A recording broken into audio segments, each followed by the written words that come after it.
meant for an adult audience. Loveline may contain silly or content. Listener discretion is advised. Adam Carolla and Dr. Drew. Loveline, coast to coast. Hey, everybody, it's Loveline. I'm Adam Carolla. That's Dr. Drew. Phone number 1-800-LOVE-191. Dr. Drew, board-certified physician, addiction medicine specialist. Yes, indeed. We are back. It's weird. Haven't done the show in a while. It's the longest break I've had in about 10 years. On this show? Yeah. From this show? Yep. Yeah, me too. I did a little traveling, but a little work as well. Drew's unwrapping something. If you want to know what the sound is in the background that Drew never explains, Drew has got a present from who? David and Courtney Arquette. David and Courtney Arquette has sent Drew a gift. You too. No, and you too. Oh, and I got a gift too. The same thing, yeah. Well, we got brass monkeys from them. Now, why would they send us? I mean, I'm glad they sent us a gift, but we've never received a gift from the Arquettes, have we? Well, now we'll have to start reciprocating. All right. You're lucky I don't know what reciprocation means, Drew. I saw Drew Friday night. We went to the car show together. Yeah. Drew's not allowed to do things, except for if he brings his sons, it's okay for him to do things because it's not him doing it, it's them doing it. Well, so it's okay. Yeah, that's right. So we had a good time. We did have a good time, and I prepped my sons carefully. I said, guys, first thing Adam's going to do, maybe not first thing, but all you're going to hear about is how great you have it and how horrible his life was and how these kinds of things didn't come along for him, and you guys should appreciate it. How many minutes did it take you to launch into that? It's about 8 minutes. Yeah, 6 minutes. 8 minutes. Yeah. Well, I was eating. I was getting food. My mouth was full, so I couldn't get into it.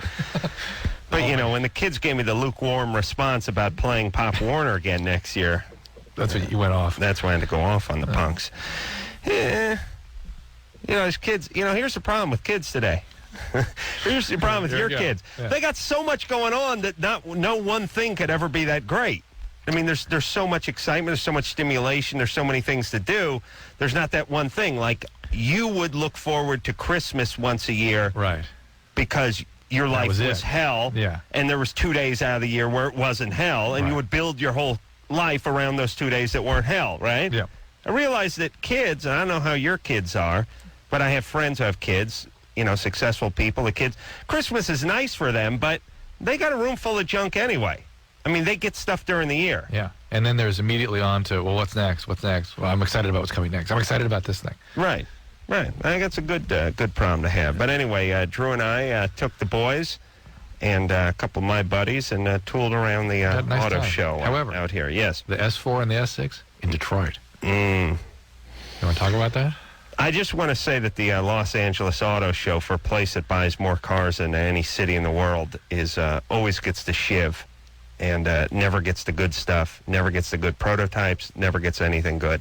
LA Auto Show basically sucks compared to most of the other auto shows. I mean, Detroit and stuff that goes on in Europe and Germany, England, that kind of stuff. New York, all has a better auto show than we have.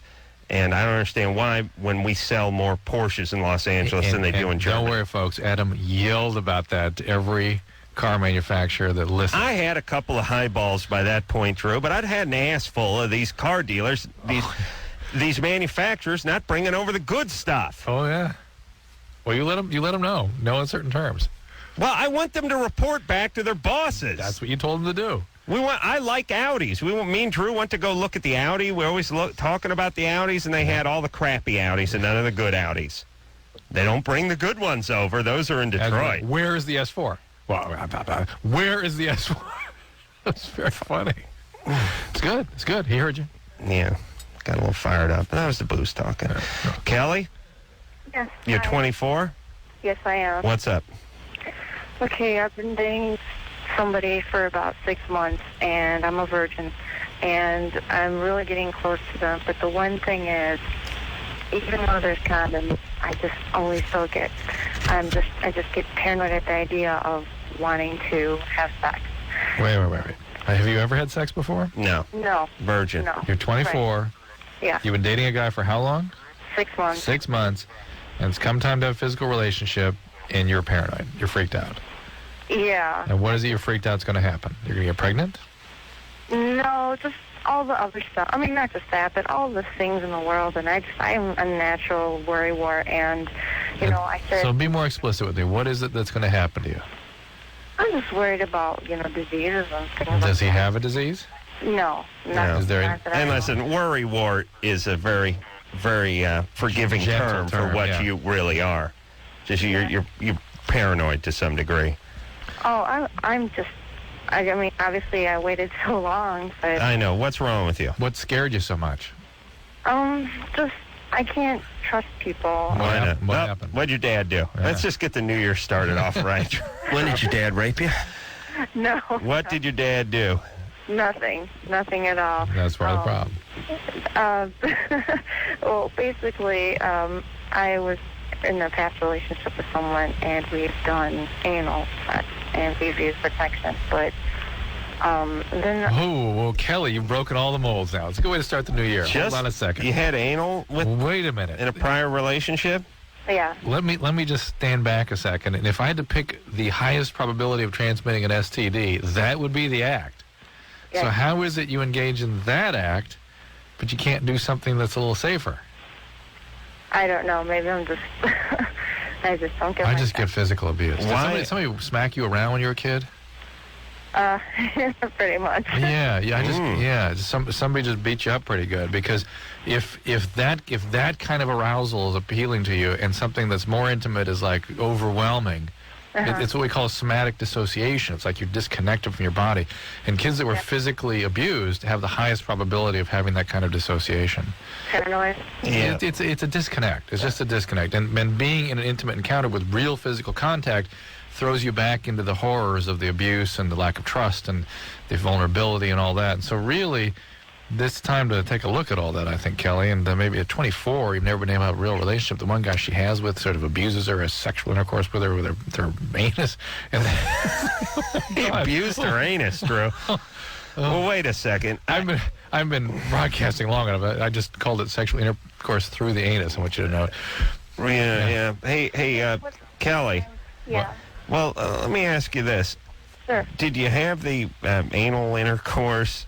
You can say anal intercourse, Yeah, but right? why No, is- no one ever does, Listen, though, we've right? been so desensitized that with 2 weeks off this show, we can't say intercourse without cracking up now. Yeah, this is funny. Weird. Well, What's the matter with us? Hey, Kelly, Yeah. did you do this to maintain your virginity? Pretty much, yeah. No, you did it because that's what this guy wanted to do. Yeah. Well, Yeah. in lieu of having, if you No, can't this have guy was sex. an abusive. But that's one of those things like, honey, good news and bad news. Bad news is I'm a virgin and I plan on staying a virgin. Good news, back door's wide open. I mean, imagine the guy is having to process this. Oh, it was like, I need a chalkboard. Excuse me. Taking notes. Wait a minute. Yeah. Wait a minute. Okay, got it. Adam? Well, now, wait a minute. But here, Kelly, this is what therapy is designed for situations like this, when you can't have normal intimate relationships and you rely on what's called dissociation as a way of managing overwhelming feelings. Not good. Can be treated. Take care of that. Mm. Yeah? You know, my problem with vacations, it feels right to me. To be on vacation. Yeah, work doesn't feel right. Work is uncomfortable and intrusive, and it feels like it's interrupting my TV watching. I sit home, watch 14 hours worth of TV. No, you didn't. And a towel. No, you didn't, because you slept for 14 hours and you watched 10 hours of TV. Right? Right. Right? Yeah. Did you not just sleep your ass off this vacation? I did a lot of sleeping Oh, yeah. and did a lot of TV watching, and my day was perfect. It was like, wow, this seems like I'm working pretty hard. I'm TiVoing. I'm What doing a is lot that? of rewinding. It's I'm 3 watching- p.m. and you're thinking, I should have breakfast. What is that? I don't know. Whatever it is I'm not one of these guys that doesn't work for 3 days and starts getting antsy. I don't work feels just right. Adam, Hey, what's going on, guys? Welcome back. you're 17. What's going on? So, All right. Backstory is I've been friends backstory, excuse me. I've been friends with I've been friends with this kid since as long as I can remember, and he's had this girlfriend for 2 years, and he invites me to this party on New Year's Eve, and I go to this party, and I have a few drinks, and so does everybody else, and I'm feeling pretty good, and she gets mad because my best friend's girlfriend gets mad because I'm flirting with this other girl, and Because she doesn't approve of that girl, or because she's got it on for you? I think she has it on for me. And then, so I ask her what's the matter, and she tells me she likes me and tries to kiss me. So I push her away thinking she's drunk, and not only that, but she's my best friend's girlfriend. Right. And so she asked me whether I like her or not, and honestly I do, so I tell her I kind of do, but that still doesn't change the fact. And she's been fighting with her boyfriend ever since. Now, hold on a second. You're drunk, and there's this girl you sort of like, and she's trying to kiss you, and you push her away? It's his best friend's She's my girlfriend. best friend's girlfriend. Who's know, also there. He's there, right? Your best friend's Yeah, there? he's there. Oh, yeah. He's there. He's the one that invited me. All right. All right, so she's been fighting with her boyfriend, my best friend, ever since. But she goes on vacation, and she calls me from Florida, where she's at, and says that I'm not going to break up with him until I get back, and I want to know what you think about this. And I'm into her, but she's my best friend's girlfriend, and I kind of get the vibe that she likes me, but the sole purpose she likes me is because she's trying to break up with him. Yeah, well, she's sort of signaling the bullpen. Yeah. She's saying, I want to break up with this guy, but I want to make sure that you're ready to go so there's no downtime. Gets that phone call. This is like you're setting up a job. Yeah. You get the job locked in. You tell your boss, I'll give you 2 weeks' notice. Then you call the new guy and say, I'll start in 2 weeks. Yeah. This is what's going on. However, haven't we agreed that there's a 6-month window that must be sort of paid attention to? Is this, if it's a best friend? This is your true best friend? He's a good Oh, guy? yeah. This is the best friend that I've had since T-ball. Okay. Since as long as I can remember. Okay. You need, So, you need do you 6 think- months. Hold on. Since when you call anal sex T-ball? We just called it, butt boffing. Where's he calling from? Chicago? T-ball in Chicago. T-balling? Okay. All right. Anyway, learn something every night. Anyway, Adam? Need a 6-month cooling off period. Yeah. And this chick's a little chaotic. So I shouldn't touch her at all. Yeah, she could cause troubles. And is this guy really in love with her? He tells me that he is. All right. Stay away from her. All right. You're a good guy. You know what? You're a good guy. Girls like you. You don't need this one. Yeah. And it doesn't sound like he's completely sold on her anyway. And she's got a little energy. Oh, boy. Yeah. Mm-hmm. Yeah. Anybody that screws around with best friends is sort of fishing for trouble. You know what I mean? It's sort of... It's a boundary violation. It's early chaos. Yeah. It's how Chaos light. It's 16, 17-year-old girls. They can't quite. I mean, they can start getting into some heavy stuff, but this is where it begins. Mm-hmm. I'd like to take a look at this.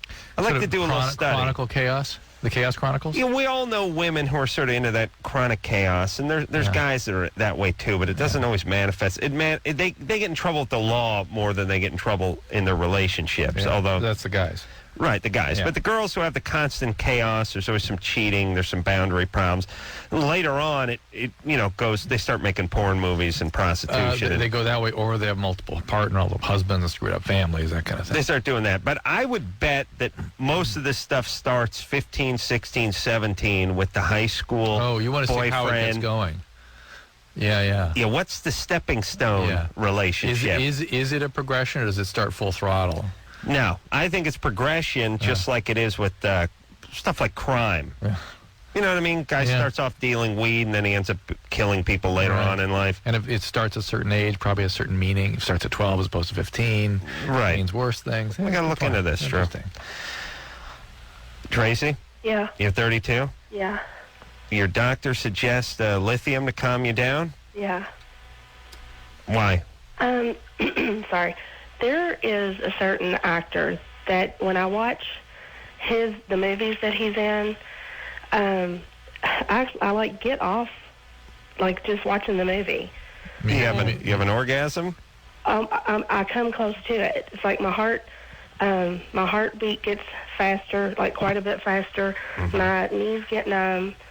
I'm watching a movie now with him in it, and it's like I'm shaking so hard that I'm like I can't, can hardly hold the phone. Who are we talking about? I don't want to say. You have to say, or I'm going to hang up on you. We had this exact same call like 2 years ago, and she said she wanted to say, yeah. Is this her? What? Did you call here once before? No. No. Tracy? Well, whenever anything happens to any human, you can bet it happens to others. You know what I'm saying? So tell us who this is so we can continue the conversation. It's Keanu Reeves. Boy. Adam gets weak leg, too. What is his Keanu? Such a great actor, Keanu. You know, it's so funny. I turned the TV on the other day, as I do 17, 18 times a day. I literally watch. I probably average about 7 hours of TV a day. Okay. And you know how the volume will come on the TV sometimes before the picture comes on for about 2 or 3 seconds? I heard horrible acting coming out of the TV set for like 2.5 seconds before the picture came on. I just heard like, okay, go for it. And I thought, Keanu Reeves, and pow, his head showed up. And I thought, wow. Like, my horrible acting spidey sense was tingling. Yes. And there he was. I think it was a Sweet September or something like He played a cigar store Indian in that, I think. Oh, no, wait a minute. That'd be good. That would be that would be the role of Keanu's life. But no, let's not disparage Tracy's preoccupations here. He's hot, though. I'm sorry. Yeah, he's hot, Tracy. He's hot. And his band is great. Great band. Yeah. All right, so sure. All right, so what movie you like with him in it? Actually, I like Sweet November. Oh, yeah. He's awesome in that. That movie's such a flaming turd. It's ridiculous. First off, there's, what's her name? That super hot chick. Who's that actress? She used to go out with Steven from Third Eye Blind. Oh, she's got like 5 names. Charlene Theron. Charlene Theron. Yeah, so she's this super hot sort of free spirit chick who's trying to get Keanu Reeves out of his uptight, button down lifestyle. And she's like saying to him, "Come on, let's come up to my apartment." He's like, "No, thank you." Like the guy's like 29. Like, you don't understand.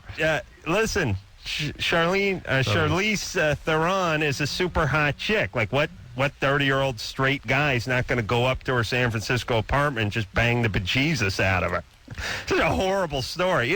They always do this in movies. They get these super hot chicks who are supposed to play regular people, which is fine. I mean, not every super hot chick is a supermodel and a millionaire, but they're still super hot chicks, and guys can recognize them. You know what I mean? Like, Charlize Theron is still her. It's still her. Yes. Yep. That's the way it works. Suspension of disbelief that you can't do. Yeah. It's right? Like, how do we make her super hot and have nobody attracted to her? There you go. They filmed a movie with her in our neighborhood a couple months ago, and I went up and talked to the policeman. They're like, "Oh yeah, I recognize her. She's got quite a mouth on her." Those cops. Oh really? Oh, yeah. All right. Now let's finish with Tracy. Oh yeah. So the lithium, Tracy, right?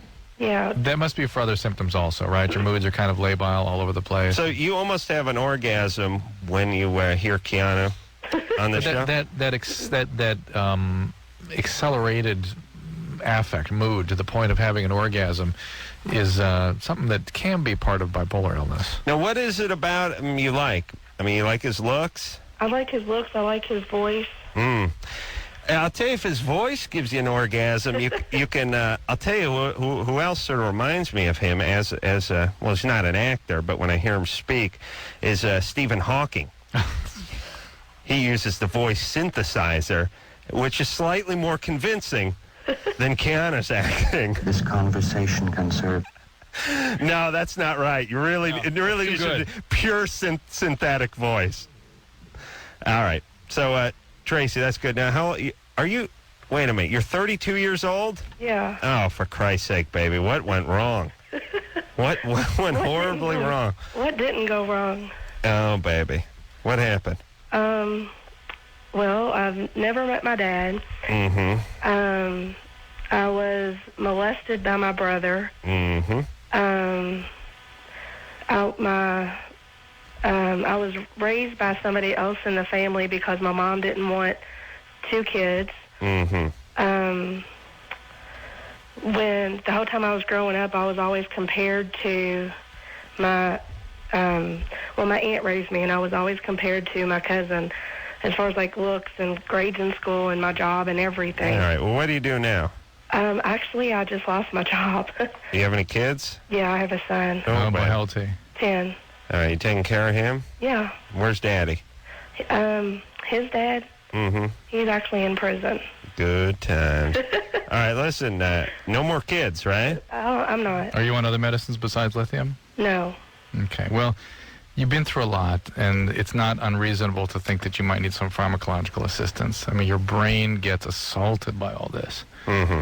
And, yeah, to just need some lithium to stabilize mood is very minor compared to what many people take after the history that you've been through. I mean, she kind of got it together in her own way. Yeah? She's able to take care of kids. She's not in any chaotic relationships. Mm-hmm. She just gets a little weird around Keanu's image. Mm-hmm. All right. I think we're going to, like I said, maybe it's that sort of staccato monotone that she turns her on. Maybe it induces like a pre-seizure kind of state. No. It's like a flashing light. I will not come up to your apartment and F you. I don't care how hot you are.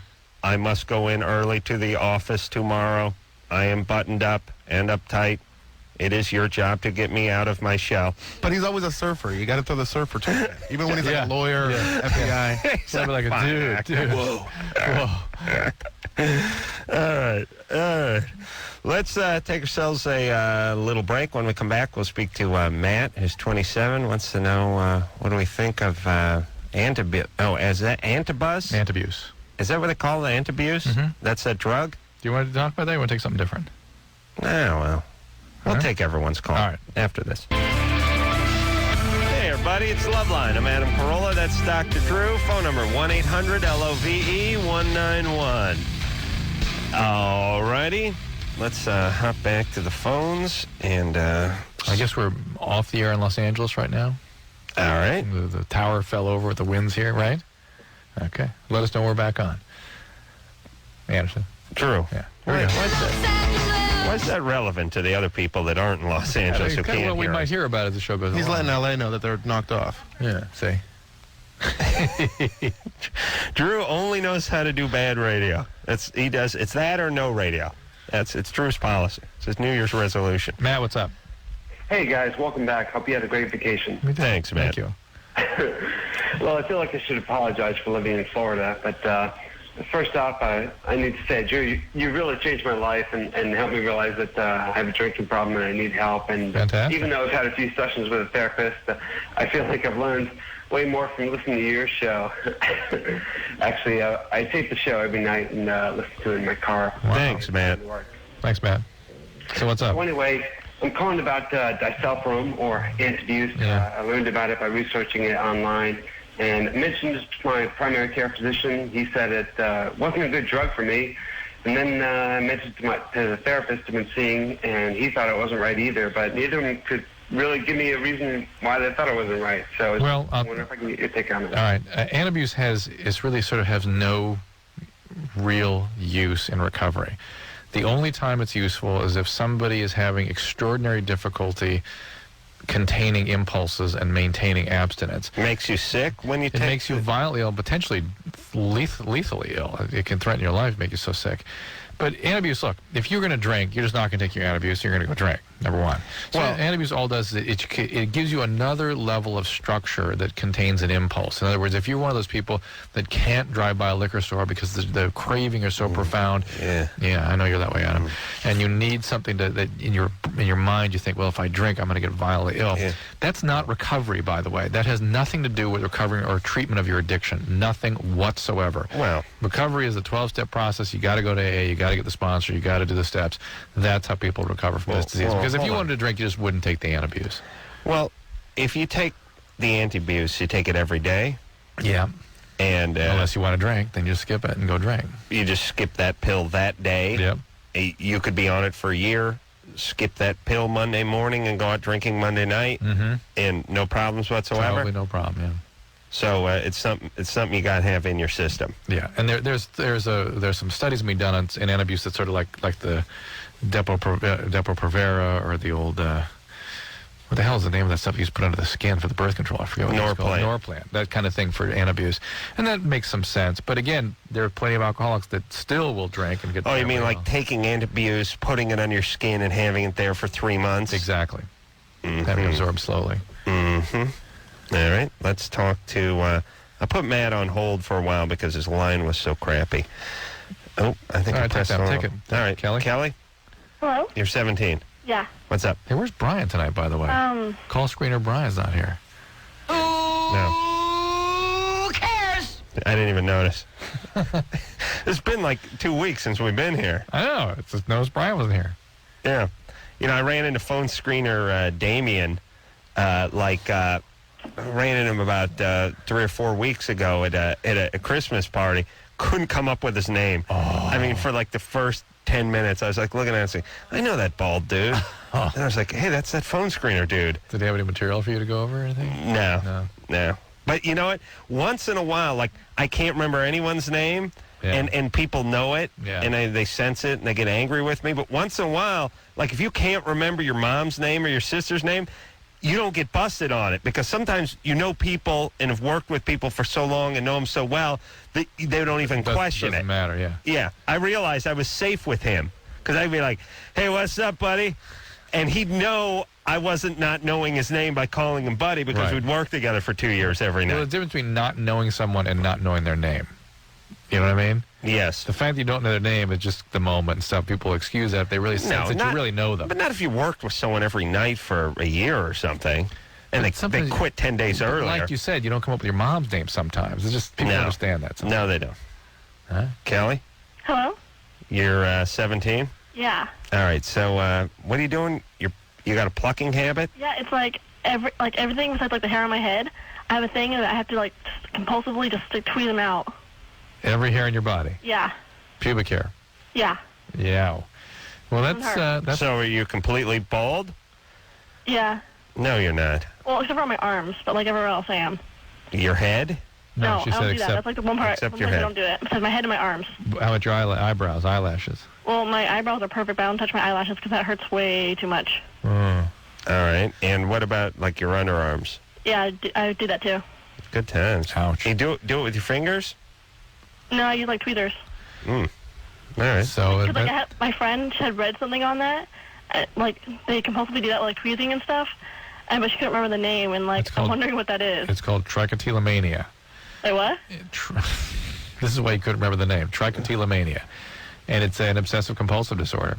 It is? Yeah, it is. Yeah, it is kind of weird. Do you do anything else? Any excessive hand washing or, don't... Yeah, hand washing. I'm like I have a thing about clean hands. Yeah, that's obsessive-compulsive disorders. And those things, if you're not anxious and not depressed and, otherwise sort of okay, those kinds of things are very easily treated with medication typically. I'm compulsive about eating things off the ground. Really? You like to eat stuff off the ground? That's my thing. And off other people's plates, too. I've noticed that. Other people's plates, taking swigs off other people's beers, anybody's, or juices. Not just the guy sitting next to you. No, if I'm walking down the hall and I see some room service stuff out on the floor. Like? Yeah. Oh, French fries. I've seen you just devour those. Well, let me tell you my thought on stuff like French fries and grapes. Those are separate foods. Each fry is a separate meal. Yes. Do you see what I'm saying? Yes. No one's soiled that. Yeah, it's one thing. But now, mind you take it and you douse it in their ketchup. Well, here's what I'm saying. If somebody has a grilled cheese sandwich, you take a bite out of it, and there's a half a grilled cheese with a bite out of it, that's soiled grilled cheese, which I would still gladly eat, but I understand people that don't. But when there's a bunch of grapes down there and someone's eating 10 grapes, but there's 10 more, those are all separate meals. Just like the French fries are to me. You see what I'm saying, Drew? Mm-hmm. I agree with you. And listen, who are we kidding? There's so much crap floating around. Well, it's interesting. Here, let me ask you this, Drew, because I was just talking to someone about this. You're asking the wrong guy, but go ahead. Because as a physician, you get kind of like desensitized. Okay, I've talked to other doctors that way too. You stop washing your hands, you start eating stuff off the ground. It's like, it's out, there's so much stuff out there anyways. Like, what the hell? Okay, here's what I'm saying. If we could take a look with an electron microscope as to what was on everything that we touch, everything that's in our environment, it would be grotesque. Yes. You would kill yourself. You couldn't And move. if you got high, you would kill yourself immediately. Mushrooms, your head would explode. Right. Yeah. It would just look like some kind of crazy Dr. Seuss book in your head, right? Right. Now, I just assume all of that is going on anyway. Right. Like, how does that potato make it from the field in Idaho, pass hands through all the migrant field workers, into the rest of the Latino guys in the kitchen? Not to mention the poisons they spread. All the pesticides and all the junk, whatever's in the water. These guys chop it all up. Then they throw it in a vat of boiling oil. Then it goes on a plate. God knows where the plate, what was on the plate, who handled the plate, all that stuff. Then they put it on a cart and they roll it up to some guy's room service. Why is the fact that it's been sitting in the hall for 10 minutes make it lethal? It doesn't. Let's face it. If there's a million things that can go wrong. People think that other people's hands and mouths have touched it. Nah, absolutely not. And you know what we do as a society? We're high as a kite.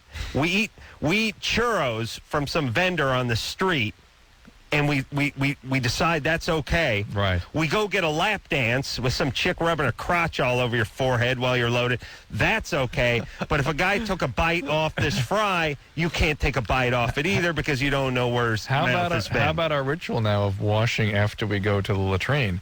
Our hands don't touch anything except our zipper now. Because the thing's all automatic, right? You go to an airport, the thing flushes itself. You're not touching anything. You're not even touching your penis, really. You're just touching the zipper. Right. Better wash your hands before you leave. Well, not me. Yeah. I walk out with big clobs of crap on my knuckles and up in my hair and on my belt. Yes. I listen. I'll wait till I get sick and die, and then I'll learn my lesson with this stuff. Until then, I'm eating off the floor. I ain't washing my hands. I scratch my nuts like a madman and then floss. Well, you know what it is? If we ever do get in my an mouth. epidemic of something like smallpox or something, then we can do it. Very relevant. Until then, it's just nothing but compensation. It's people trying to control an environment that they're frightened of. Rochelle?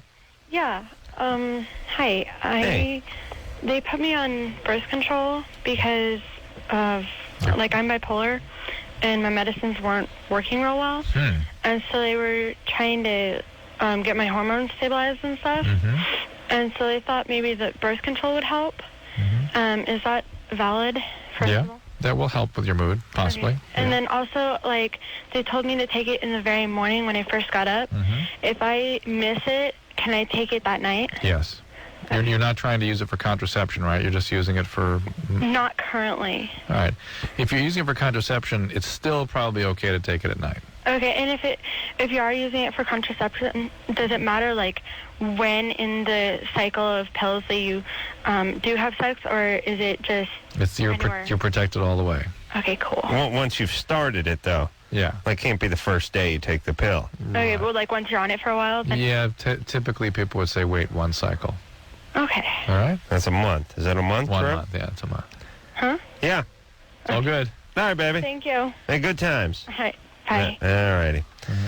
Let's talk. Ate a lot of jerky when I was out on vacation. Why? I just decided that's my thing.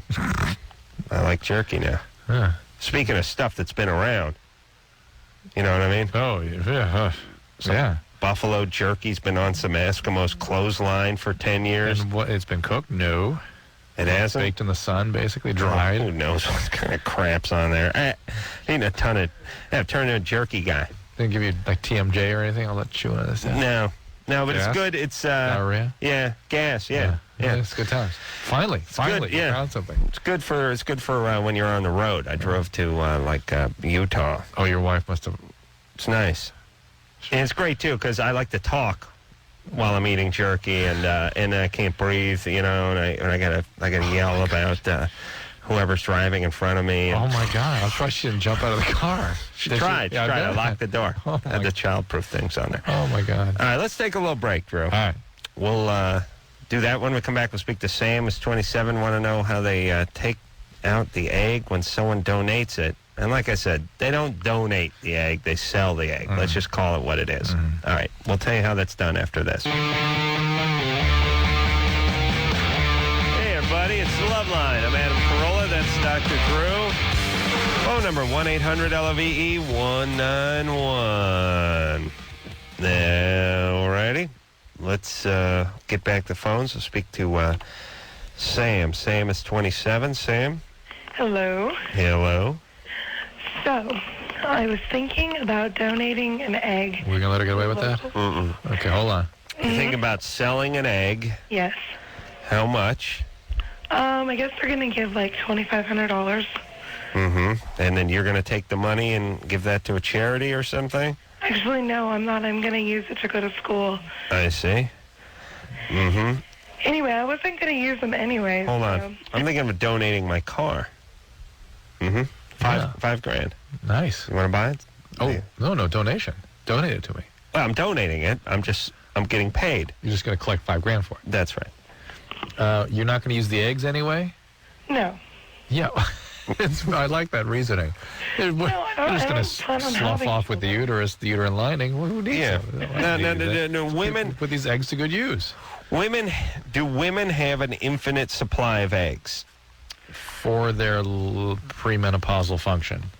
Once they have a genetically determined number of cycles, and then that's that. Before menopause sets but you can't. They won't use up their eggs by collecting more. So wait a minute. Let me just get this straight.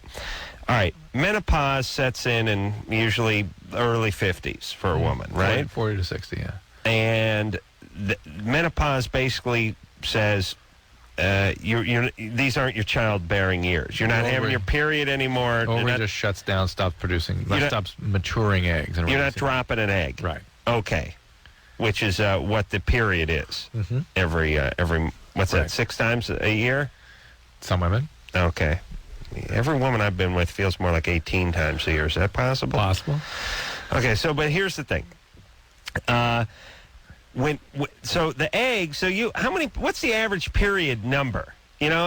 Period starts at 13, average age 13, average age ends at 53. Yeah, something like that. You got 40 years of periods. Times 12. 4 times 12 is 48. Like 500 eggs, something like that, right? So like 500 periods would be like roughly 1,500 tampons. I'm going to work this out. But so here's what I'm saying. You drop the egg, and so if a young woman wants to have one of her eggs harvested, she's going to have another one coming at that time next month, right? Well, when they harvest eggs, they don't just collect one. They hyperstimulate the ovaries, and they get as many as they can to sort of grow on the surface of the ovary, and then they suck out all of them. So what's it do for your period? Does it do anything to your period? It can screw it up for a little while, but not necessarily. Okay. And the data's still out, really, on this, isn't it, a little bit? You would think that we'd start to see more problems if it really were an issue. No problems, as far as we know. All right, so Sam? Yeah? $2,500, that's pretty cheap. Well... Is that per egg or per harvesting? There was an ad in the college newspaper, and it was kind of funny, like it said, donate, contribute to a miracle, donate your eggs, and then underneath it said, we'll give you $2,500 for your time. Yeah, no, that's for the harvesting. Yeah. And I heard that. I was talking to a friend who's she's already on her way to doing it. They're going to give her some kind of hormone injections or pills or something. Yeah, you basically become an incubator. I mean, they really take over your system, and it affects your mood. It affects everything. You feel pretty awful for a while. Oh, yeah. But it's so ridiculous, that wording, though. It's like, sell your eggs. You just sound like a cross between a prostitute and Mengele at this point, right? I'm turning my body into a farm. Yeah, some sort of Nazi scientist prostitute. But donate your eggs. Oh, you're Mother Teresa.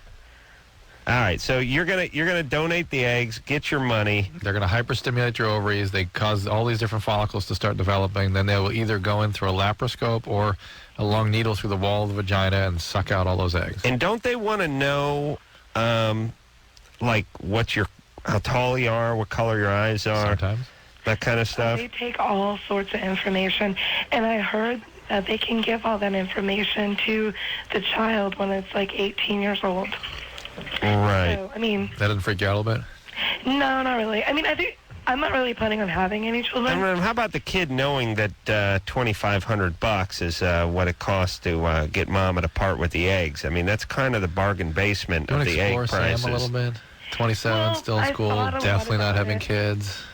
I thought a lot about that aspect of it. Her body's just sort of a receptacle for. What happened to you, baby? What's going on? What happened to me? Yeah. I don't really want to go into my whole life story, but yeah, I've been traumatized. Yeah, but we get that. Basically, I really feel like I could use this money to better. We get that. We're all for that. Just curious that you're so adamant about not having kids and not having relationships. And where are you going? Are you going to junior college? No. Oregon State. No. Actually, I want to go to the Sushi Academy down in Venice. Okay. Sushi Academy? First off, that's a strip bar. It's just a clever name for a strip bar. You don't understand. There's no actual chef There's school the over Sushi there. Academy and the Oyster. Oyster House. Bar, That's I see. another place that I thought was a. Now, Sam, Yes. what are you doing now? I'm hanging out at work. What kind of work do you do? Well, I work in the sub shop. Sub shop? Sub shop. Okay, and you make sandwiches? Yes. You know, when I get the cold cut sandwich or even the turkey sandwich, I like a little oil and vinegar dressing. Yeah, That's for me. Yeah. You got that there? Okay. You're not going to college, are you? No, I already went to college. Right. I just went to a community college. Right. Okay, Drew. Of course. Okay, you're right. Okay, you're right.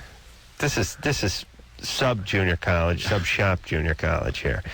Okay, so sell the egg. Why not? But you got to use every penny of that to send yourself to sushi school. Yeah, it sounds like she's intent on trying to pull herself up by the bootstraps, so to speak. You know. Yeah. I mean, she seems pretty focused and intent, and it's all right. It's good. What's up with those Japanese, Drew? What? Well, because they're people that are very reverent, right? Yeah. I mean, culturally. Yeah. Like, they're not big. They don't go to movie theaters and start screaming at the screen like the blacks do. They're very reverent. Okay. You know what I'm saying? Contained. You want to know something? I don't know, it just popped in my head, but biggest upset in boxing history is when Buster Douglas beat Mike Tyson, like 10, 12 years ago. They fought in Japan, couldn't hear the crowd. Wow. But they don't, they sit and clap. Wow. If that was in Vegas, place would have been going berserk. A riot, yeah. People on their feet, people screaming. No, fighting in the yeah, black guys bashing each other over the head with cell phones.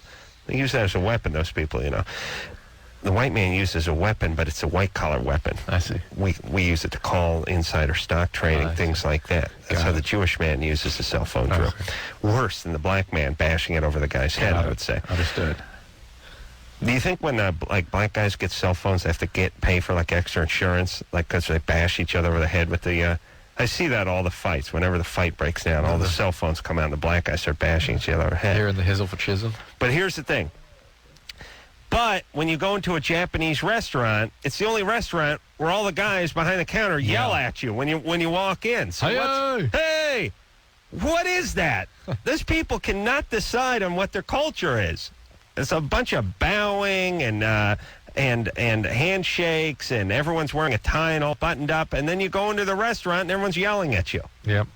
Which is it? I don't know. That's both, right? All right. It's on their terms. I say that's compensation, Drew.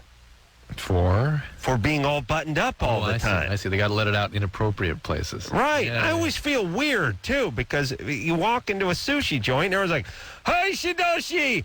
And then everyone kind of turns and looks at you, and then I'm like a C-list celebrity, so I'm weird. Now everyone's like looking at me, and then you want to say something back, but you don't want to overdo it. You want to do I end up doing a little Heil kind of move, like, hey, hi, Heil. Like, I don't know what to do. It's like, hey, how's it going? And I feel weird because I don't go in there that much, and I'm not going to sit at the counter. Oh, you don't? No. Why not? Because you sit at the counter, and it's like, they got guys on either side of you, and the guys are yelling at you and stuff. And you can't eat off other people's plates. You're looking at the fish. Yeah. You're looking at the fish heads and everything. No, I like to sit in a booth. But I never know what to do. What do you do, Drew, when you walk into a Japanese restaurant? Hey! Look at the floor. You got to acknowledge them. No, just look at go right for the seat. Just go. Like roll? Yeah. Like do a shoulder roll and then crawl into the seat? Yeah, dive if you have to. All right. We got time here. John? Hello? You're 17? Yeah. I have a question about smoking weed. Yeah. About how your brain cells recover. Can you rebuild new brain cells? Probably. It depends what age you were smoking the pot, and it's not fully understood yet. But the one good news about pot is that everything does seem to recover. The bad news is that if you started smoking when you were 12, 13, 14, you miss some of the developmental landmarks that you normally would have gone through. It sort of blunts the growth and development of your brain during periods of time when you really are growing emotionally, and the way you manage your emotions are with the pot as opposed to the experiences of life, and your brain doesn't develop normally. You got to go through those experiences. How do you get your brain cells? Is there exercises for your brain? That's an interesting question. Food for your brain? Well, using your brain is probably healthy. It's recently been shown that using cognitive exercises, challenging your mind may protect against Alzheimer's. Really? Yeah. Makes sense, doesn't it? Using those circuits. The brain circuits are set up through use, and so if you keep, applying them, it makes sense that they stay established. So it's like if you got up every morning and did a crossword puzzle and a math equation, you would stave off Alzheimer's. People don't know what kind of mental activity, but just working and staying focused and staying mentally sort of on top of things that probably sufficient. What about my 14 hours of TV every day? Oh, yeah, that's brain growth. That, and maybe smoke a little pot and do some mushrooms. That will, All right. Fantasy answer. Well, that's my regiment. We'll be back. Hey, everybody. Loveline. I'm Adam Carolla. That's Dr. Drew. Phone number 1-800-LOVE-191. All right. We're back from extendo vacation. Extendo. And ready to... Remix vacation. Ready to get back to work. I was watching, as I said, 14. Like I said, I normally watch 7 to 9 hours of TV a day, but on the break, jumped from 14 to 19 hours of television a day. And I was watching this, but I like to watch all this History Channel things and that kind of stuff. I saw a whole documentary on the original Siamese twins. Oh, yeah, the Barman and Bailey twins? Yeah, they're like Yang and Chang or something, and they were like 1/4 Siamese and whatever the hell they were. But the point, they were Chinese, I guess, ultimately. So they're like 3/4 Chinese, and mom came from Siam or something. But anyway, they're attached at the side, but they had their legs, and they had 4 arms, between the two of them, and 4 legs, and they really just had this little... just a little connection, piece of tissue that really kind of at the hip. Yeah. And I think they shared a liver, I think. But anyway. No, they could have cut them in half, I think. But today, they never. Today would have been no problem. Today they would have done it. But they had 2 husbands? They had 2 wives. Oh, they were males. Yeah, the male Siamese twins. Oh, I thought the original were females. No. They, you've seen the old pictures and everything. Yeah. Chinese guys in the bad suits. But here's the thing. They had 2 wives. I always like when they do this, too. It's like one of them drank a lot and the other didn't touch booze and all that kind of stuff. One of them kept a really messy house. The other was very fastidious and kept a very tight ship. And they married 2 women who were sisters. And how weird is that? It's pretty weird.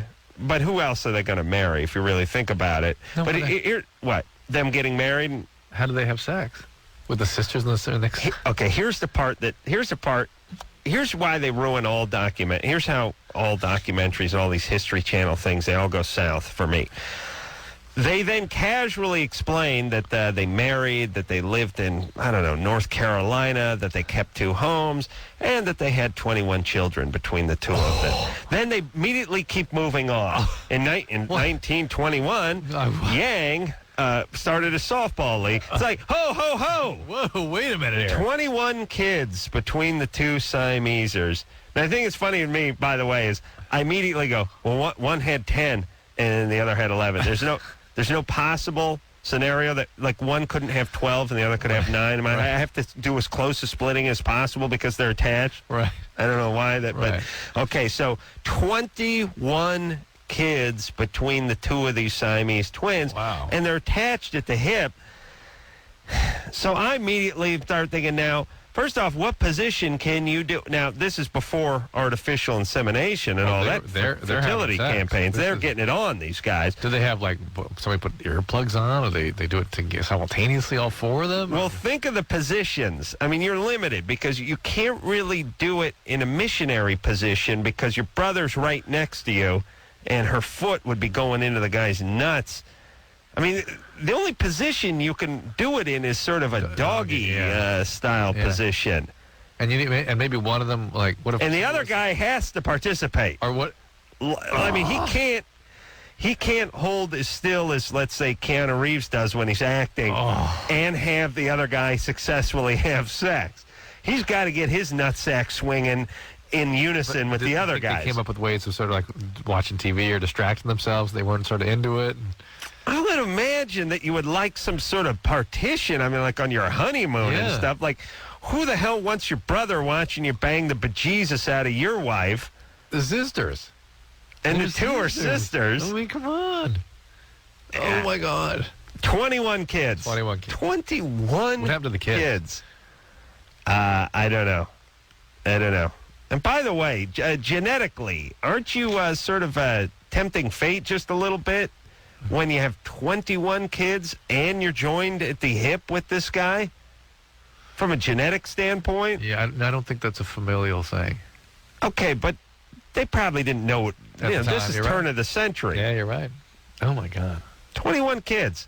And by the way, the History Channel didn't even bat an eye. Didn't even slow down. And to me, now you have to scrap the rest of the History Channel documentary and talk about how they had sex for the next 42 minutes. That's it. That's all I can think of now. Partition? What? I don't know. Blanket? Maybe. Earplugs? I just put in earplugs and put this eye shade on. I'm going to bang my wife. But you have to move, too. We're attached at the hip. You have to do something. Oh, you're going to feel the pulling anyway. Hey, my liver. You got to do doggy. That's your only, right? No. I don't see anything. I guess female superior if only one wife was active. What's female superior? What does that move her on top? Yeah. If only one couple is doing their thing and the other one sort of but then her knee is in the other guy's groin. Just kind of scoot out of the way a little bit. Maybe they had a chair that they kind of sit around back to back. Okay, Drew, stop thinking about it, would you, buddy? Jesus Christ, they had sex. Get over it. Justin? Yeah. You're 16. Yeah. What's up? Me and my girlfriend have been going out for about 6 months now, and she brought up the idea that we should have sex, right? Mm-hmm. But then every time we go down to it, she backs out, like every time, and it's happened like 3 times. How old is she? She's 18, actually. Ooh. Has she had sex with anybody else before? No, she's a virgin. Mm-hmm. Are you a Siamese twin? Not that I know of. We're going to have to interview every caller. I'm going to ask from now on. All right. 18. Is she a religious person? No, she's not. Does she tell you why she's ambivalent? No, she didn't. I mean, well, she says she's scared and nervous and all that. Well, maybe she's not ready to have sex yet. Well, do you get oral sex? If she could tell me that she just didn't want to have, I get oral sex too. But if she could tell me that she just didn't want to have sex with me, that'd be fine. But it's the fact that she keeps bringing it back up. Like in theory, she wants to have sex with me, but in practice, she won't do it. Why don't you just make it clear to her that you understand she's not ready? This ambivalence is tough on you, and then when she's really ready to go ahead, to let you know. And that'll be that. But in the meantime, no more back and forth. Unless she's completely ready to go, she should just kind of let it go for a while. Yeah. And it's not the part that she brings it up. Justin's like, it's not that she doesn't want to have sex or I don't get sex. It's the fact that she brings it up. Right. And then this is like, this is the male version to the females. It's not that he cheated. Yeah. It's that he lied. Right. I love when they do that. So, if I just banged your best friend and was straight up about it, we'd have no difficulties here. You and I'd be all squared away. Right, yeah. Mm-hmm. Sure. It's the fact that he lied. Brian? Yeah. You're 21? Yeah. What's up?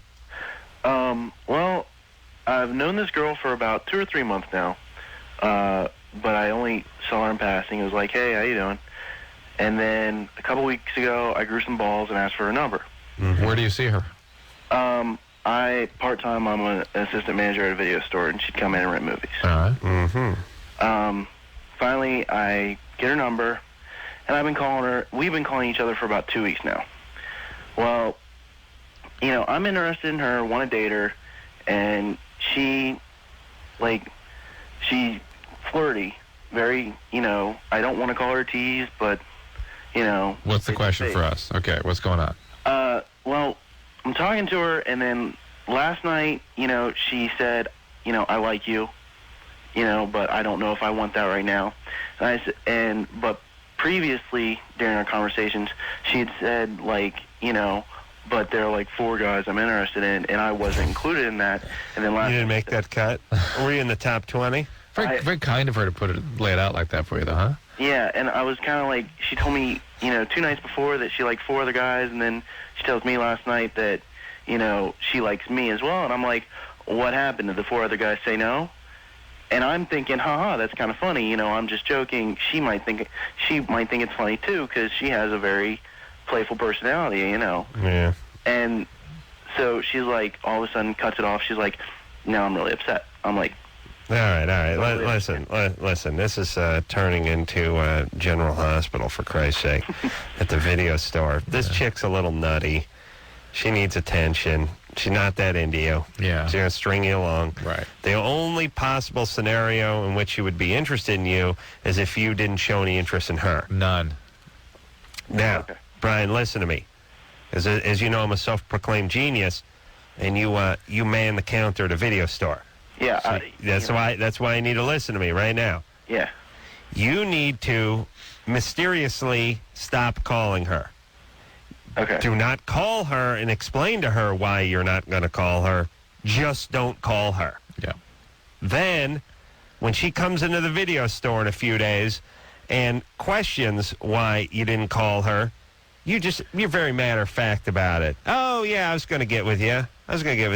But anyway, what are you checking out? Oh, that's a good movie. Yeah. Give her like almost change the subject a little bit.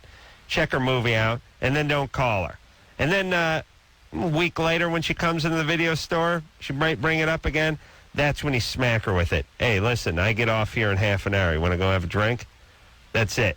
You go right there. No more into the dance. She says no, you're gone. And if she doesn't follow up at all, let it go. That's right. Yeah, because either way, you're out. Right. Yeah. You have one move, and that's it. Well, here's the other thing too, Drew, and we've never really talked about this, but I've gone out with plenty of women who weren't interested in me.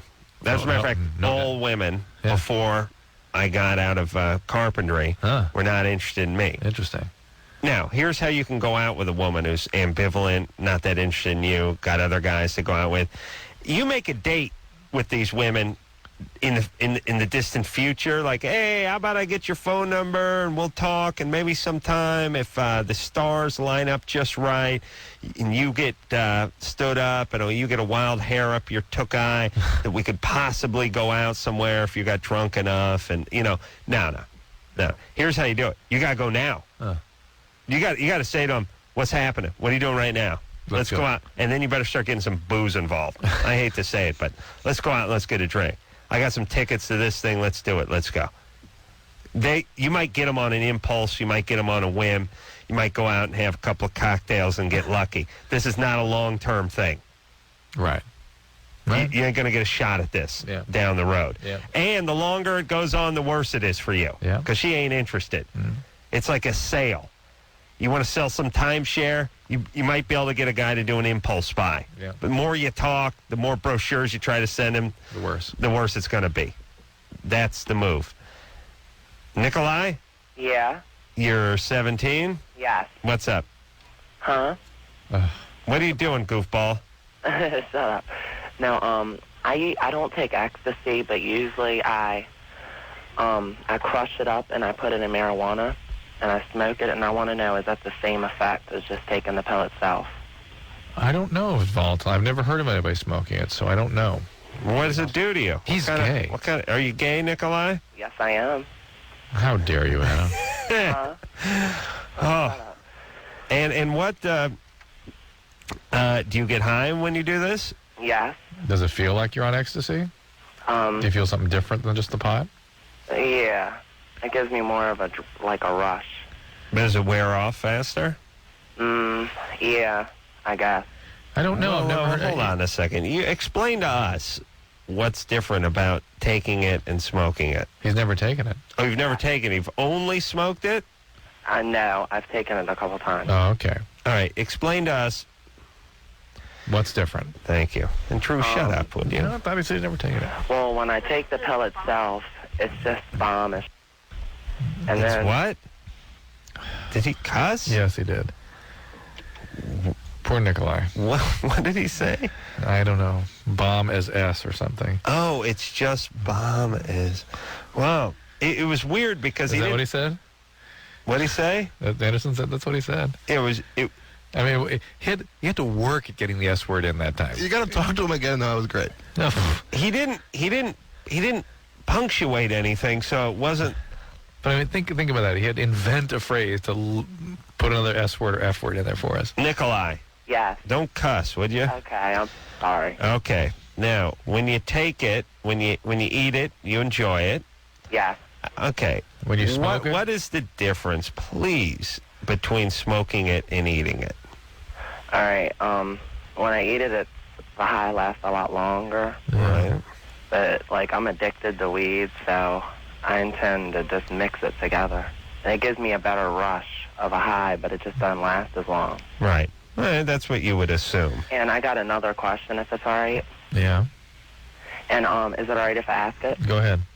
All right. I've had this, like, I went to a New Year's Eve party, and there was this guy that I've known for a long time, and I would have never known he was gay, and we ended up having, like, a one-night affair, like a one-night stand, I guess you could say, and we went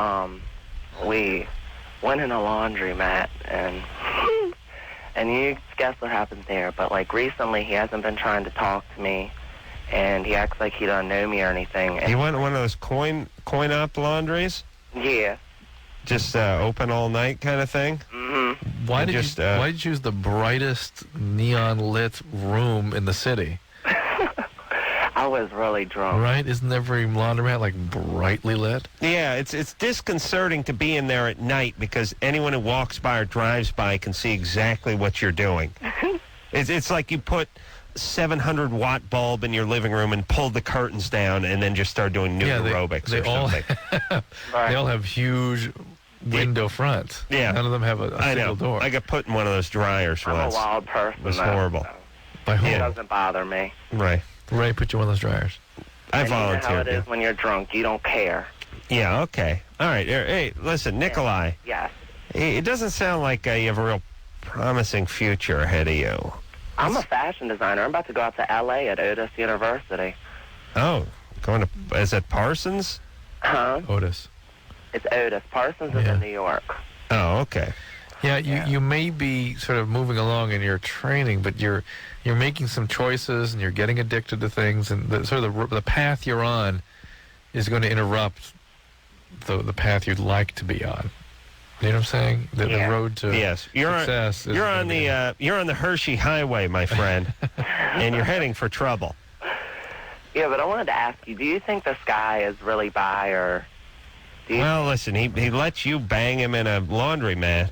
Who knows what he is? He's a one-night stand with some chaotic, and you're smoking loaded, a lot of weed and ecstasy. Just calm down, would you? You got to get some sobriety. Just mark my words. A time will come when you have to get sober because this disease addiction is in full evolution in your situation, and it's going to have lots of consequences, and it's going to get bad before it gets better, and you're going to need recovery in order to pull out of this tailspin. You ever climb into one of those coin-op laundry giant comforter dryers? No, can't say I have. Was that something everyone should have done? I've done it. No doubt. Yeah. Yeah. Were you like crammed in there by one of your buddies, or? No, I went voluntarily, and they turned it on. Oh yeah. You gotta kill yourself doing that. It's more uncomfortable than you would imagine when it gets started. Yeah. How long were you in there for? Oh, just a few moments, not too long. I mean, you need choke on your own vomit or something eventually. I mean, you're spinning around, and you're not spinning around like sort of sitting and spinning. Your ass is going over your head. Yeah. And there's hot air blowing up your ass, and the door latches from the outside. Like there's no way of getting it open once you're on the inside, and it's immediately uncomfortable. Like the guy puts the money in, slams the door, you start going around, you make about 5 revolutions and you're not feeling great. You're clumping around on your head, it's all metal in there, it's got these like fins that you're trying to hang on to, and there's hot air being blown up. Was this a dare? Was there money involved? Was it a bet? No. Just bored. Just bored. This is why kids pierce themselves.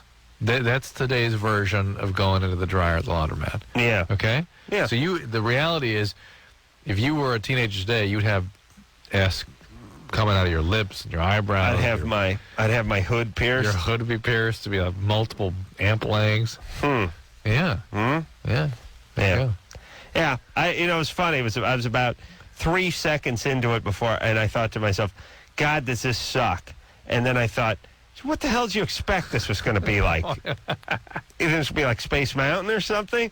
You're in North Hollywood. You're inside this metal comforter dryer, and you're upside down. You got hot air blowing up your ass, and your buddy Ray is the gatekeeper. And he ain't opening that door. Like a hyena. Oh, yeah, and you're just looking at him between your own legs as you spin over and over. Guys just standing there laughing, and the door's latched on the outside. How long did it go for? Oh, they let you go till, just by, you give the I'm serious call. Once you give that I'm serious call, I'm getting sick just thinking about that's the Geneva Convention of buddies effing with each other. I'm serious! You got out, did you puke or anything? No. You're fine. That's fine. It's a little dinged up. It dings your head. Your head's bashing on the thing and stuff. Oh, my God. Yeah, it's good times. We all did it. Oh, you all did it? Yeah. It cost a quarter. Were you number one? I went number 2 on myself. That's no doubt, but were you the first one to go? No, I think Ray got in there first. Oh my God! And we weren't 14. We were 20. No. This is what happens when you don't go to college, Drew. Oh my God! You got time to kill. I was picturing like 10. Oh No. We were adults. Oh my God! Yeah, good times. We'll take a break. We'll be back.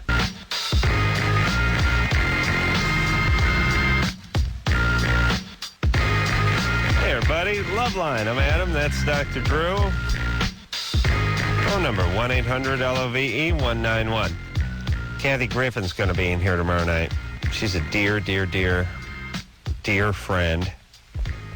Kathy, from, I don't know, she's starting to become just like a name that right? Suddenly Susan. Yeah, but stand-up and all that kind of stuff. I guess she did like some HBO specials and stuff. I've known Kathy for like 15 years, from way back in the day. All right, she's in here tomorrow. Is she doing like Celebrity Mole or something like that? Yeah. Is she on this latest one? Yeah. There's only one. There's only one? Yeah. All right. Well, that's coming up. All right, let's talk to Andy, who's 14. Andy? Hi. What's up? Nothing much. Great. Yeah. Well, hey, I just wanted to say you guys are, like, really awesome. Thanks, buddy. Yeah. And I wanted to know, first, what happened to the Dr. Drew Boogie? Yeah. I heard that a long time. Hey, I don't know. Play it tonight. You have it? No, Anderson says. Anderson doesn't like it because he didn't do it. Well, you kept telling me you were working on one. What happened to that? That was about 2 years ago, Anderson. Yeah. Oh, my God. Here's Anderson's posture with the Dr. Drew Boogie. He doesn't want to play it because he doesn't like it because he didn't do it, but yet he's not going to do one to take its place. Oh, okay. Now, ow! There it is. Get down, get down, get down. You're gay. Get down, get down. Get down, get down. You're sick. I find you have sex with me. Gee, it hurts to have sex with me. Faggot better have sex with me. I want to have sex with me. I was born, so I had anal sex. Gee, it hurts. I'm still a virgin. Tried to be straight, or I thought I should be straight. I was confused. Pee on this makes me sick. Hurts when I urinate. Makes me sick. Anal sex makes me sick. This guy's penis makes me sick. I've had anal sex. The penis. Got these lesions. Gee, it hurts. Still a virgin. Makes me sick. It's called intimacy. Can I say that? You're fat. Ow. You're gay. Confused. Ow. You're sick. You're overweight. Ow. You're still a virgin. You're dysfunctional. Ow. Not acceptable. Dr. Drew's right. A minty fresh cooch. Oh, that part coming. Wow. Now I got to get more passionate. Yeah. When I still had a soul. Yeah. Well, there you go, Andy. Oh, thanks. Yeah. So what's up? Well, I wanted to know why all gay people kind of sound like they do. Well, first off, not all gay people. 99.9% of gay people sound that way, but not all gay people. Well, how dare you then say that? For me to say all, so. There's two theories I have of why the gay voice sounds different. When you join a group or you have a mindset, you sound a certain way, which is pro wrestlers sound a certain way. Yeah, but they sound that way because they take steroids. Black militants sound a certain way. There he is. Bigots sound a certain way. Angry people sound a certain way.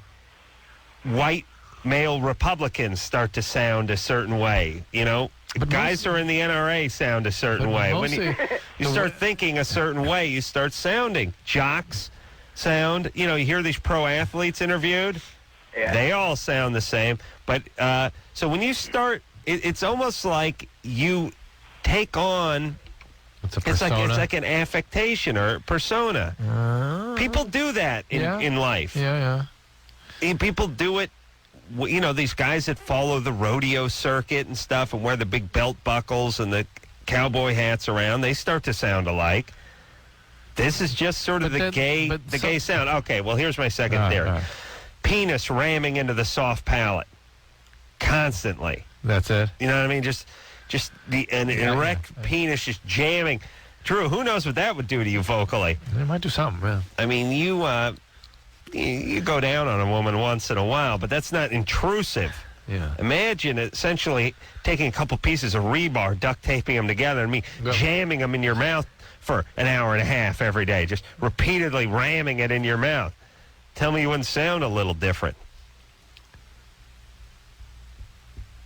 I take 3 pieces of number 4 rebar and I take a 76 antenna ball and I glue it to the top of it and I just ram it in your mouth. Viciously face F you with this thing for up to 4 hours a day, every day. Wait, I'm not sure I get what you're saying. I'm saying it would affect your speech at a certain point, and this is what has happened to the gays. Furthermore, I take this same 4 pieces of rebar that I've duct taped together. I put the 76 antenna ball on the end of it, the bright orange ball, and then I sodomize you viciously with it. That would affect my voice. For 8 hours a day. Wouldn't that affect your voice? My voice, yes. All right, then. Now, but we associate... Well, there you go. Now, hold on. That voice was sort of an effeminate quality, don't we? Yes. Historically? Yes. But is it really that? I mean, maybe that's a coincidence that it sounds that way, and maybe it's indicative of an emotional posture. It is. You know what I'm saying? Okay, this is a dude trying to be a chick. That's what the gay voice is. That's what people would have you believe. That's what I would believe. I think that is stereotyping. I'm thinking maybe not thinking. You find this less offensive than my rebar sodomy equation? Just a little. But all right, but what about? But dykes are chicks who are trying to sound like guys. But they don't really, do they? Well, they put on some bib overalls and they may look a little guyish. Red Wing boots, and they kind of can sound that way. They certainly... They sound tough, but they still sound like women. What I'm saying is it's hard... In fact, if our theories are right, so more often than not, they sound like little girls. Dykes? No. Because some of them have been abused and stuff? No. Well, no. Yeah? No. Strippers sound like little girls. All right. Okay, here's the deal. Dyke basically starts to become a man or wants to become a man or embraces the male life. So she starts dressing like a man. She cuts her hair like a man. She wants to make love to a woman and like a man would do, and starts embracing this lifestyle of, sports and motorcycles and sports bars and stuff like that. And then starts to do her best to sound like a guy. But females do not have the vocal equipment to mimic the male speech. They can't sound like it. And males don't have the equipment physically to sound like a female. But when you try, it ends up just sounding gay. And when you're a dyke and you try to sound like a guy or think like a guy, you end up just sounding like a dyke. You see what I'm saying? This is what it is. This is males attempting to sound... they want to become women. That's what it is. That's what the gay life is all about. I like Lunchables. There you go. So he doesn't sound gay. Well, listen, Clive Barker has, the 76 ball and the rebar thing. Something has happened there. I like Lunchables. I don't know if it's... I I think maybe the angle changed on it or something, and it actually hit him in the back of the trachea or something. Maybe the ball fell off in the rebar, just smashed him. The ball fell off, and he caught the rusted sharp edge of the rebar.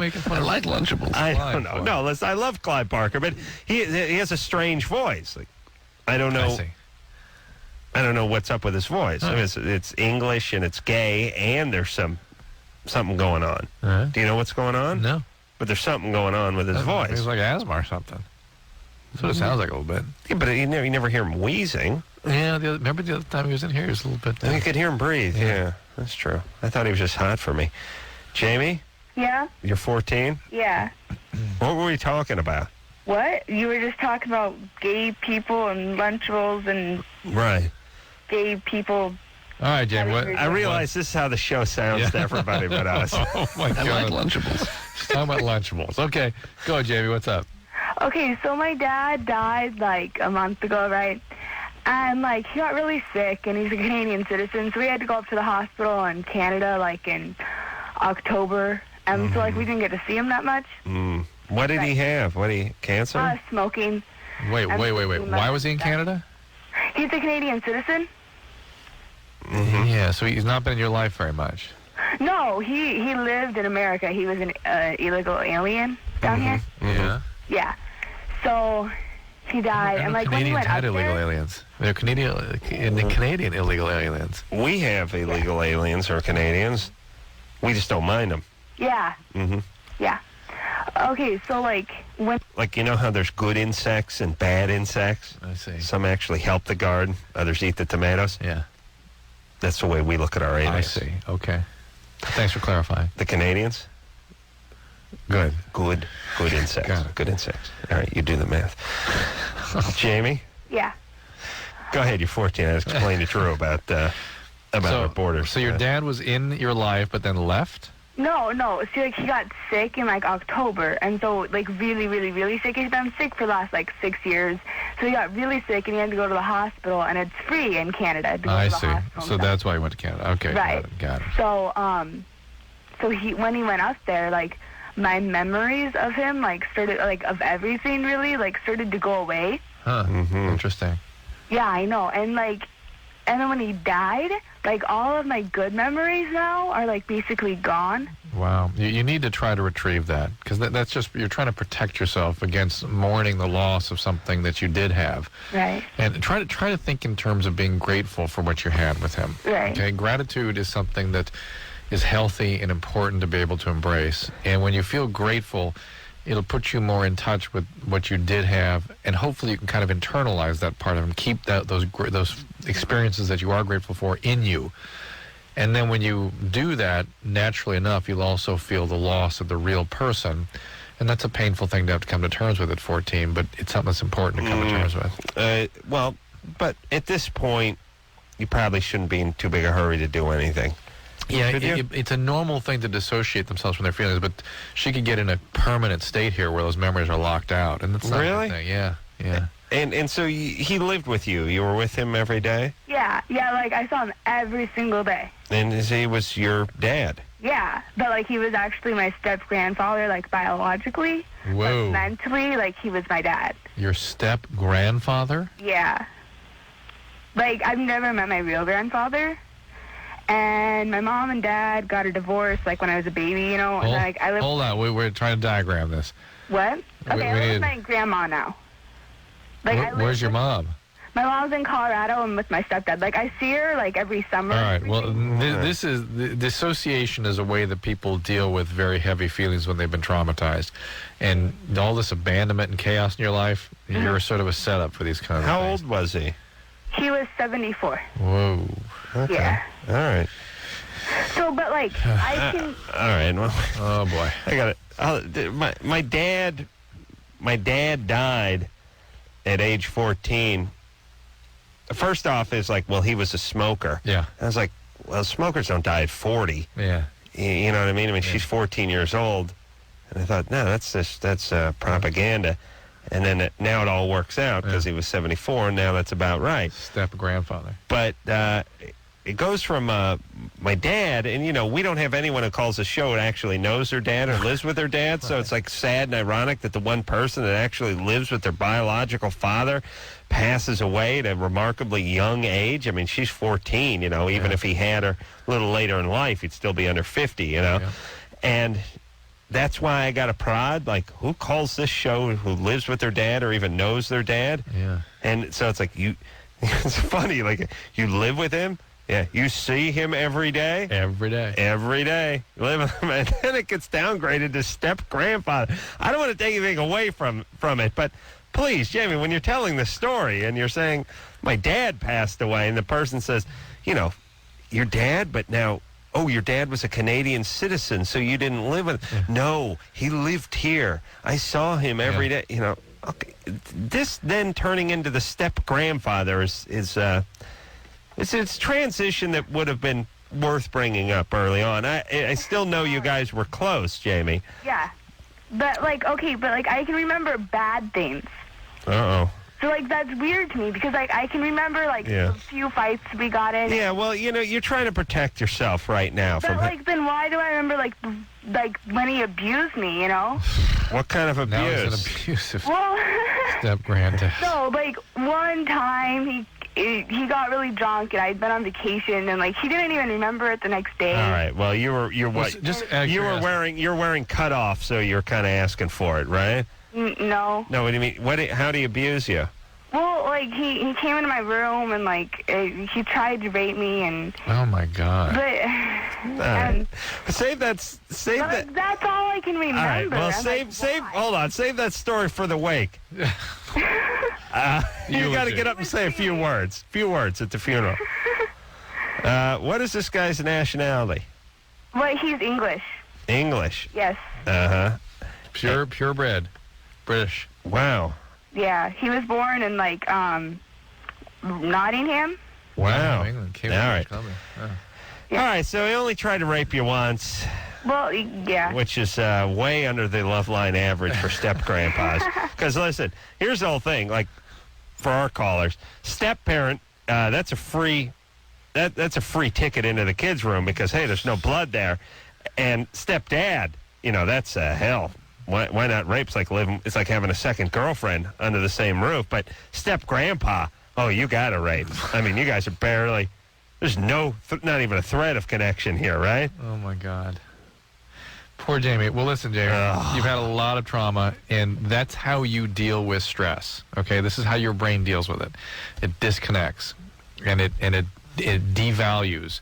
You probably over-idealize when you are involved with people, and then you devalue when they leave. It's not reality. You're not connected to reality at this point. It's inflation and then deflation. Oh. And more than that, it's, as I said, dissociation from your feelings. And this is stuff that really needs to be traded. Think about what happened to this guy's report card in the 4 minutes Jamie was on the air with us. This guy went from a solid, one of the good insects, Dad, there every day for me. Living daddy. Just went up to Canada because of, healthcare issues and expenses. To alcoholic, rapist, step-grandpa. Chain-smoking step-grandpa. All right, baby, just listen. Forget about this guy for now. Don't sort any feelings out. Don't get hooked up with any screwballs. Right. Don't get watch, pregnant. guys. Don't get pregnant. All right, we'll be back.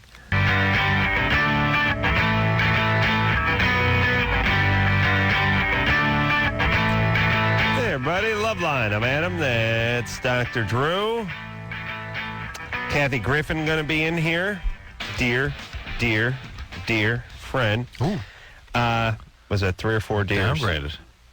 4 It deers? used to be a deer. Well, I went to her wedding. Yeah, okay. She went to my wedding. She's the only person whose wedding I went to that went to mine, I think. Uh-huh. And dear friend, I was listening to her on Howard Stern a few weeks back, and I heard her say effed in the A.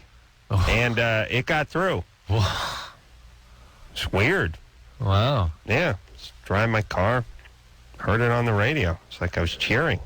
I was like, but I became like D from What's Happening. I was like, ooh, someone's in trouble. Yeah. You don't hear F in the A in its full entirety. Was she talking about herself? No. Talking about someone else. Oof. I'm going to F you in the A. Whoa. Yeah, and not non-initialed. Well, it was nice. We got something to talk about tomorrow night. We got something to look forward to on this show, too. Eric? Hey, what's up, guys? Hey, you're 17. Yes, I am. All right, so, like, I have sex every once in a while because I'm 17, and, well, that's what I do. Mm-hmm. And, like, Walter Raleigh. The tip of my penis gets really, really sensitive. Are you circumcised or uncircumcised? I'm circumcised. Did you get what that was? No. Here's what it was. I'm circumcised. Go ahead. Are you circumcised or uncircumcised? I'm circumcised. I'm circumcised. Sounded like uncircumcised. Yeah, this is the point, Eric, when you just have to say circumcised. Okay, sorry. Oh, okay. Anyways, so, like, sometimes I can follow through, and sometimes it gets, like, really bad to where I can't. Mm-hmm. And, like, it's, I don't know, it's weird. During intercourse? Yes, during intercourse. Are you on medication? Not at all. All right, well, this is just you. I mean, sometimes some people are that way.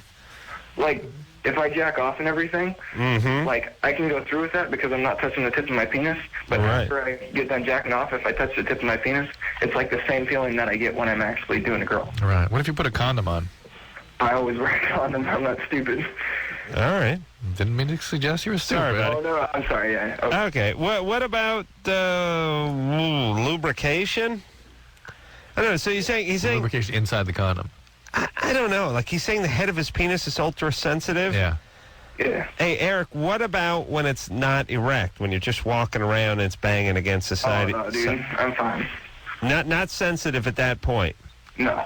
So not even when I get erect. It's just when I start doing stuff. Yeah. It's like I could bang around when I'm erect everywhere. Maybe he's got a little estrogen flying around. Women get that way. Oh, they do. Yeah. Like, whoa. Yeah. Do you have man breasts? No. No. Okay. All right. Here's what I would recommend. I would recommend that he works on desensitizing his penis with masturbation. Work on the tip. Yeah. Yeah, that's good advice. When you masturbate, pay a little attention to the head of the penis, and might be a little uncomfortable at first, but then you kind of work it out a little bit. Thicker condom? Do they have those? I'm sure. All right. Trojan has all kinds of stuff. No. The ones they use for like piercings or something? Yeah. They reinforce at the tip, the piercings. Yeah. Angela? Yeah. You're 18? Yeah. I called you guys when Ben Stein was on a couple weeks ago. Yeah. I was calling about my brother before, but I wasn't able to ask you guys a question. He smokes pot a lot, which that doesn't bother me. I'd rather him do that than drink. Right. But he doesn't go to school. He always skips school and stuff. How old is he? He's 15. And what do your parents think about that? And my dad, I talked to you guys about my dad. He just kind of says, well, he's not going to stop doing it. And he listens. Hello? They had a lot of bad phone lines tonight. Now, I think she was saying he listens to this show. I don't know, or listens to him. Yeah. I don't know what the rest of that sentence was. All she can do is try to get Dad to be a parent. Beyond that, people at school, enlist help with people in the community, that sort of thing. She can't do it herself. Yeah.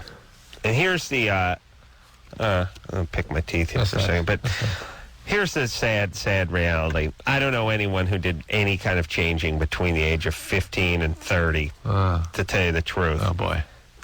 Idiots were idiots. Troublemakers were troublemakers. That's nice. And alcoholics, drug addicts, and those kind of people I knew. Just getting going then. They just getting started. It was like if their substance abuse was the equivalent to a night out on the town, they were just getting out of the shower, just slopping on the Aqua Velva, getting ready to just trimming the pubes, just freshening up, ready to head out for a good long night. By early mid-20s, they're getting going pretty good though.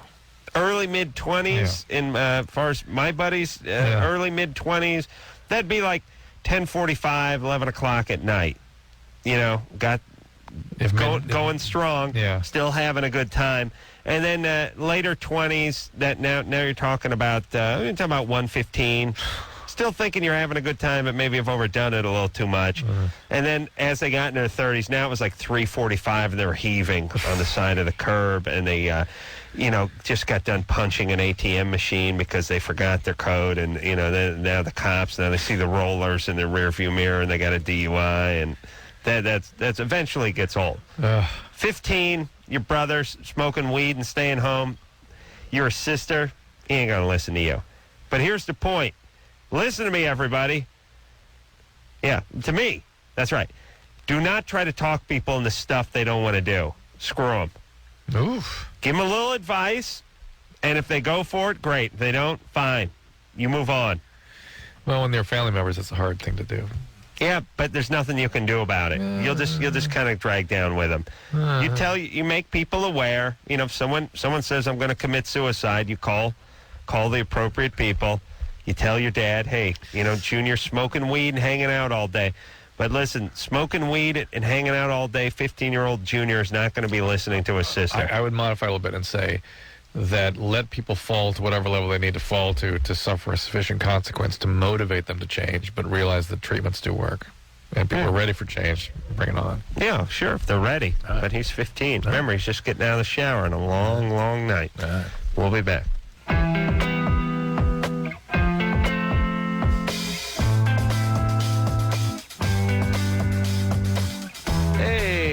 That's the show.